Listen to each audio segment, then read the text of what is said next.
Եթե անձը ելնելով իր ինչ-որ process-ներից ու խնդիրներից, հա, օրինակ ընդունակ է հայտնվել նարցիստիկ հարաբերություններ, ինքը այդ նարցիստիկ հարաբերություններում ընդունակ է հայտնվել եւ ընկերուհու հետ, եւ ծնողի հետ։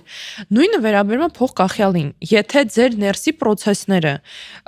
այնպես են ընթանում, ձեր անձի կառուցվածքը այնպեսին է, որ դուք ի վիճակի եք հայտնվեք փոխկախյալ հարաբերություններում, դուք այդ փոխկախյալության մեջ ամենայն հավանականությամբ sense մեծ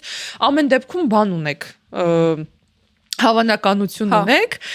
հայտնվել ամեն հարցում փոխկախյալության մեջ։ Դրա համար մենք միշտ նշում ենք ու ես էլ եմ ուզում նշել, որ հարաբերությունները ընդհանրապես հետևանք են ձեր անձի կառուցվածքի։ Խնդիրը պետք է լուծել ոչ թե հարաբերություններում, այլ ձեր անձի կառուցվածքի հետ։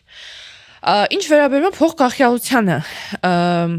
ինձ թվում է էլի շատ կարևոր է նշել, որ ի տարբերություն նարցիստիկ հարաբերություններին, փոխկախյալ հարաբերություններում չկա abuse ոչ մի տեսակի,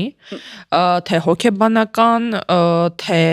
ֆիզիկական, որովհետև ինքը իրենց ենթադրում է բառը արդեն ամեն ինչ ասում է, հա, փոխկախյալություն։ Ինքն իրենց ենթադրում է հավասարը հավասարի հետ հարաբերությունների մեջ մտնել։ Եթե նարցիստիկ հարաբերություններում կա ակնհայտ ինչ-որ մեկը, ով